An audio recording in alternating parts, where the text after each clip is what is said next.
G'day. Some people have said that the Parliament has descended to a new low this week, and I think I'm going to have to agree with some of those commentators. Today we saw Mr Morrison's government going to incredible lengths, desperate lengths, to avoid losing a vote on the floor of the House of Representatives. We had a bill that would allow sick children who are seeking asylum being flown to Australia for treatment, appropriate medical treatment. We had that bill being prevented from being called on in the House simply because the Morrison government was afraid of losing the vote. The Morrison government obviously more concerned about preserving its own existence rather than dealing with, what are essentially suffering children on Nauru.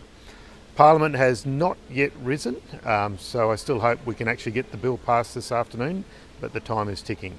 I've spoken on a couple of other issues this week. Firstly, the government's lack of action on an energy policy that will actually bring power prices down and reduce dangerous emissions. Another piece of legislation that dealt with domestic violence leave.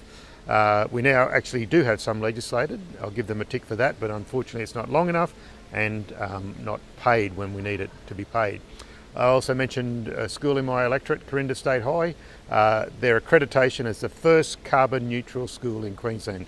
Well done to Helen Jamieson and all the people at Corinda for setting a great example when Parliament's stumbling over doing the right thing with emissions. I also spoke about the importance of looking after our wonderful veterans and some of the challenges they can have after leaving the ADF. The need to work out a path towards constitutional recognition for First Nations people, for our Aboriginal and Torres Strait Islander people. Also the Morrison government's encryption legislation that they've tried to sort of rush through Parliament.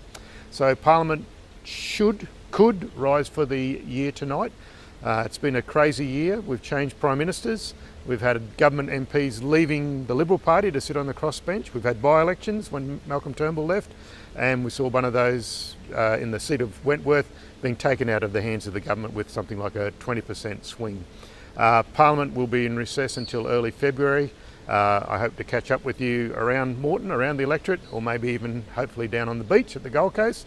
So I hope you have a Merry Christmas and a Happy New Year, and I hope you're safe and catch up with your loved ones. Cheers.